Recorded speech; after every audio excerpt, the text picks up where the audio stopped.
یہ شوہر کو خواب آتی ہے ان کے کہ اکثر کتے لگے ہوئے ہیں ان کے پیچھے بھاگ رہے ہیں اور وہ ڈرتے ہیں.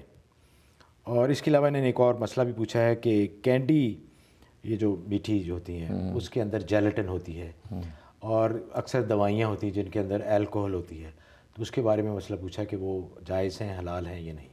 پہلے ذرا خواب جہاں تک خواب کا تعلق ہے تو کتے خواب میں دیکھنے کا مطلب کہ دشمن ہے کہ جو نقصان پہنچانا چاہتا ہے، تو اس کے لیے سورۃ کوثر کا اہتمام کریں. 13 مرتبہ سورۃ کوثر پڑھ کے بدن پہ دم کرتے رہیں، انشاءاللہ اس قسم کی جو ہے دشمن کی جو ہے شر سے حفاظت رہے گی. باقی جہاں تک جیلیٹن کا تعلق ہے تو جیلیٹن جو ہے یہاں پہ ظاہر ہے کہ وہ اینیمل کی اگر جو ہے جیلیٹن ہے تو وہ تو جائز نہیں ہے.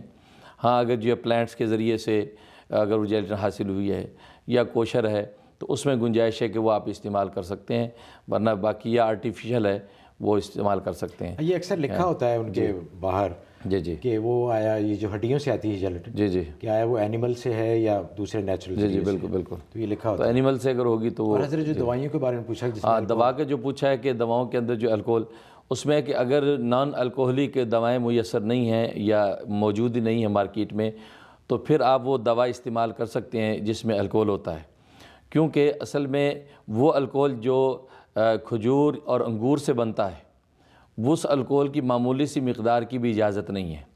لیکن جو انگور اور کھجور کے علاوہ کا جو الکوہل ہے، آرٹیفیشل ہے یا آلو کا ہے، ٹماٹر کا ہے، کسی اور پھل کا ہے، ایپل کا ہے، تو وہ الکوہل کی اتنی مقدار جائز ہوتی ہے فقہاء کے نزدیک کہ جس سے نشہ نہ آئے. چنانچہ دوا کے اندر وہی الکوہل ڈالی جاتی ہے، تو چونکہ دوا کے علاج کی ضرورت ہے تو علاج کے عذر کی وجہ سے اس دوا کے استعمال کرنے کی اجازت ہے، وہ دوا آپ استعمال کر سکتی ہیں. اچھا ذرا ایک کال لیتے ہیں. شافی صاحب ہیں نیو یارک سے. جی السلام علیکم. جی السلام علیکم. وعلیکم السلام، فرمائیے. میں شافی بول رہا ہوں جی لانگ آئیلینڈ سے. آپ کا پروگرام بہت اچھا ہے، میں اس کی آپ کو مبارک پیش کرنا چاہتا ہوں. بہت شکریہ. بہت شکریہ. جاری رکھیے گا، اس سے بہت سے لوگوں کی مشکلات اور کنفیوژن دور ہوں گی. میرے 2 چھوٹے سے سوال ہیں. ایک تو یہ ہے کہ مراقبہ کیا ہے، آیا اس میں جنوں کا کوئی دخل ہے اور یہ کروانا جائز ہے یا نہیں ہے؟ اور چونکہ یہ غائب کی باتیں پروگرام اس طرح کا ہے تو مجھے ایک اور سوال پوچھنا تھا کہ ہمارے ایک دوست ہیں اور بڑے عزیز دوست ہیں، اور وہ پاکستان میں گئے تھے اور انہوں نے کہا ہے کہ میں اپنے والدین کو کسی کی وجہ سے مل کے آیا ہوں، ان کی روح کو کسی نے بلوایا ہے اور ان سے باتیں کر کے آئے ہیں. تو اس کے بارے میں ذرا بتائیے گا کہ آیا ان میں بھی کوئی جنوں کا تعلق ہے یا اس قسم کا کچھ ہو سکتا ہے؟ جی بہت بہت شکریہ شافی صاحب. جی حضرت. پہلے تو آپ کا شکریہ، آپ نے پروگرام کو پسند کیا، اور اللہ سے ہم بھی دعا کرتے ہیں کہ اللہ تبارک و تعالیٰ اس پروگرام کے ذریعے سے خدمت خلق کا موقع میسر رکھے. تو جہاں تک یہ آپ کے پہلے سوال کا تعلق ہے مراقبے کا، مراقبہ اصل میں انسان کی اپنے احوال کے جائزہ لینے کا نام ہے. انسان اپنے احوال کا جائزہ لیتا ہے، یہ تزکیے کا ایک جو ہے وہ مرتبہ ہے. جب شیخ اپنے مرید کی اصلاح کرتا ہے تو تزکیے کے طور پہ اس کو مراقبہ دیتا ہے. کبھی موت کا مراقبہ کرتا ہے، وہ کبھی اللہ کی نعمتوں کا مراقبہ کرتا ہے، تو اس سے اس کا تزکیہ مقصود ہوتا ہے تاکہ اس کا قلب صاف ہو اور اس میں اللہ تبارک و تعالیٰ کی محبت کا چراغ جلے. تو یہ مراقبہ ہے، تو مراقبہ ہونا چاہیے. اور مراقبہ جو ہے وہ مشائخ کرواتے ہیں. صحیح آدمی صحیح طریقے سے سنت طریقے سے مراقبہ کروائے تو وہ مراقبے سے فائدہ اٹھانا چاہیے. تو جنوں کا کوئی دخل نہیں اس میں جنات کا مراقبے میں جنات کا کوئی دخل نہیں. اور جہاں تک دوسری بات ہے تو وہ اس کی کوئی حقیقت نہیں ہے. یہ اصل میں مسمرزم کا ایک شعبہ ہے جس کے ذریعے سے لوگ جو ہے کسی کے والدین کی، کسی دادا کی، نانا کی روح کو جو ہے کسی میں حاضر کرتے ہیں اور وہ پردے کے پیچھے سے بات کرتی ہے، احوال بتاتی ہے. یہ ایک قسم کا شعبہ بازی ہے. تو یہ اسلام میں اس کی کوئی حقیقت نہیں اور شیطانی قوتیں اس کے اندر انوالو ہوتی ہیں. ان چیزوں سے بچنا چاہیے. شرعاً اس کی کوئی حیثیت نہیں ہے.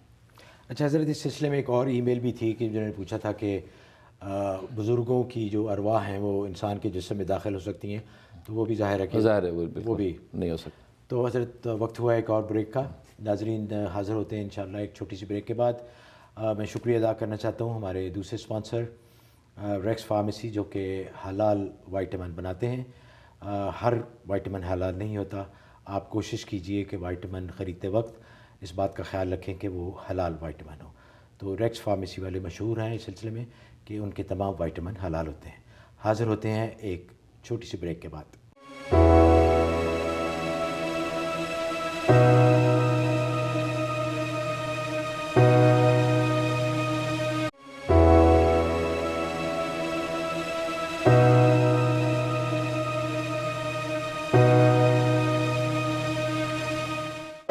غیب کی باتیں، اس پروگرام میں ناظرین دوبارہ خوش آمدید۔ یہ پروگرام لائیو آپ کی خدمت میں پیش کیا جا رہا ہے نیو یارک سے۔ ایک کالر بہت دیر سے انتظار کر رہے ہیں، محمد اشرف صاحب نارتھ کیرولائنا سے۔ ان سے میں معذرت بھی کرنا چاہتا ہوں کہ پچھلے ہفتے انہوں نے بہت کوشش کی اور ان کی کال تھرو نہیں ہو سکی۔ ہمیں خوشی ہے کہ آپ نے دوبارہ کال کی، اور پچھلے ہفتے کے لیے جو آپ کو انکنوینئنس ہوئی اس کے لیے میں بہت بہت معذرت خواہ ہوں۔ جی اشرف صاحب السلام علیکم۔ وعلیکم السلام ورحمۃ اللہ جی۔ میرا کویشچن جو تھوڑا سا ٹیکنیکل اور سائنٹیفک ہے، جی وہ یہ ہے کہ جب ہم مرغی یا اس کو بکرے وغیرہ کو ذبح کرتے ہیں تو ہم شریانی کاٹ دیتے ہیں تاکہ اس کا خون سارا بہہ جائے۔ جی تو اس کے بعد جو ہے وہ اسپائنل کارڈ آتی ہے۔ اگر اسپائنل کارڈ کو کاٹ لیا جائے تو دل کی حرکت جو ہے وہ اس کے تھوڑی دیر بعد بند ہو جاتی ہے، اور مقصد ذبح کرنے کا یہ ہے کہ سارا خون جو ہے وہ ڈرین ہو جائے۔ تو شریعت اس معاملے میں کیا کہتی ہے کہ وہ جو ہے اسپائنل کاٹنی چاہیے یا نہیں؟ اور دوسرا میرا سوال بالکل مختصر ہے کہ مسلمان مرد کو سرخ رنگ کے کپڑے پہننا جائز ہے یا نہیں؟ جی اشرف صاحب بہت بہت شکریہ۔ جی حضرت۔ جہاں تک پہلے سوال کا تعلق ہے تو اسپائنل کارڈ جو ہے اس کو کاٹنا مکروہ ہے، اسے لکھا ہے شریانے کاٹنے کے بعد چھوڑ دیں تاکہ پورا خون جو دم مسفوح جو حرام خون ہے وہ نکل جائے۔ لیکن اگر وہ کاٹ دیا آپ نے اسپائنل کارڈ تو اس کی وجہ سے یہ ہے کہ حرکت قلب جو بند ہو جاتی ہے تو پورا خون نکل نہیں پاتا، اس لیے اس عمل کو مکروہ لکھا ہے، لیکن اس سے گوشت حرام نہیں ہوتا، گوشت حلال رہتا ہے۔ اور جہاں تک دوسرے سوال کا تعلق ہے کہ سرخ رنگ کے کپڑے تو مرد کے لیے احمر قانی یعنی خالص سرخ رنگ استعمال کرنا جائز نہیں ہے۔ خالص سرخ رنگ استعمال کرنے سے عورتوں کے لیے جائز ہے، البتہ اگر سرخ رنگ کے اندر سفید مکس ہے یا اس کے اندر بلیک مکس ہے تو اس کا استعمال کرنا جائز ہے، بلکہ سنت ہے۔ خود نبی کریم صلی اللہ علیہ وسلم کے پاس جو یمنی چادر تھی وہ سرخ رنگ کی تھی، اس میں کالی دھاریاں تھیں، ایک روایت میں آتا ہے، اور ایک روایت میں آتا ہے اس میں سفید دھاریاں تھیں، تو دھاری دار وہ چادر تھی۔ اور ابو ہریرہ رضی اللہ تعالیٰ فرماتے ہیں کہ اس سرخ چادر میں زیادہ حسین میں نے کسی شخص کو نہیں دیکھا، آپ سب سے زیادہ خوبصورت اس سرخ چادر میں لگ رہے تھے۔ میں کبھی 14ویں کی چاند کو دیکھتا تھا اور کبھی آپ کے چہرہ انور کو دیکھتا تھا، اور نتیجہ یہ نکالتا تھا کہ چاند آسمان کا رسول اللہ کے چہرہ انور کے سامنے شرمندہ نظر آتا ہے۔ تو سرخ خالص سرخ جائز نہیں ہے، اس میں اگر کوئی اور رنگ مکس ہے تو استعمال کر سکتے ہیں۔ مطلب اگر کوئی ڈیزائن ہے اور اس میں سرخ رنگ ہے تو وہ تو جی کوئی بات نہیں، بالکل پورا سرخ نہ ہو، ہونا جائز ہے۔ اچھا جی، ایک اور حضرت کالر ہیں محمد علی صاحب کنیکٹیکٹ سے۔ جی السلام علیکم۔ جی السلام علیکم جناب۔ وعلیکم السلام۔ جی میرا مفتی صاحب سے سوال یہ ہے کہ جھینگے کے بارے میں شرعی احکام کیا ہیں؟ کیا جھینگا کھانا جائز ہے؟ جی بہت بہت شکریہ۔ شرم کے بارے میں جھینگا جو ہے اصل میں اس میں امام ابو حنیفہ رحمۃ اللہ علیہ اور امام شافعی رحمہ اللہ تعالیٰ کا اجتہادی اختلاف ہے۔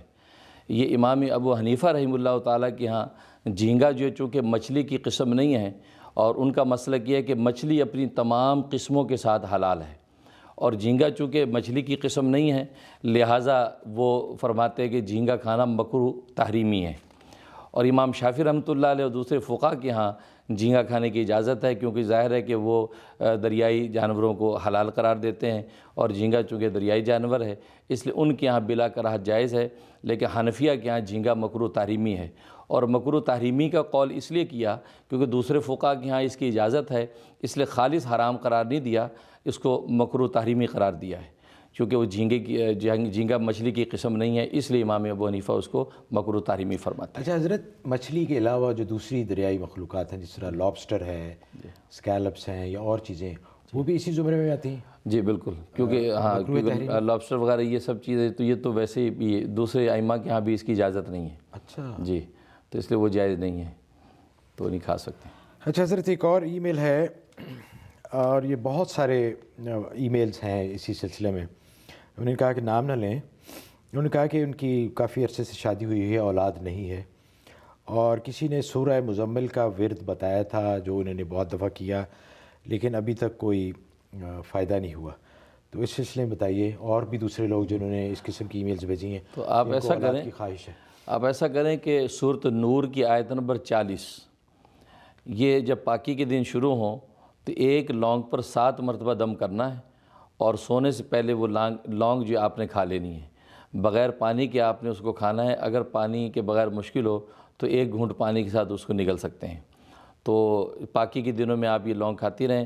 جو 21-22 دن کے بعد پھر اگر ناپاکی شروع ہو پھر اس کو روک دیں، اس کے بعد پھر شروع کر دیں. تو یوں 40 دن تک آپ نے وہ لونگ بلا ناغہ کھانی ہے. تو انشاءاللہ اللہ تبارک و تعالی کی رحمت سے جو ہے وہ گودہری ہو جائے گی. اچھا حضرت، ایک اور ای میل ہے، انہوں نے پوچھا ہے کہ کھلے آسمان کے نیچے نماز جائز ہے؟ کھلے آسمان کے نیچے نماز بلا شبہ جائز ہے، اس میں کوئی شک و شبہ کی بات نہیں ہے. ہاں وہ الگ بات ہے کہ اگر خواتین نماز پڑھیں تو عورت کے لیے حدیث میں حکم ہے کہ وہ جتنے زیادہ پردہ داری میں نماز پڑھے گی اتنا افضل ہے.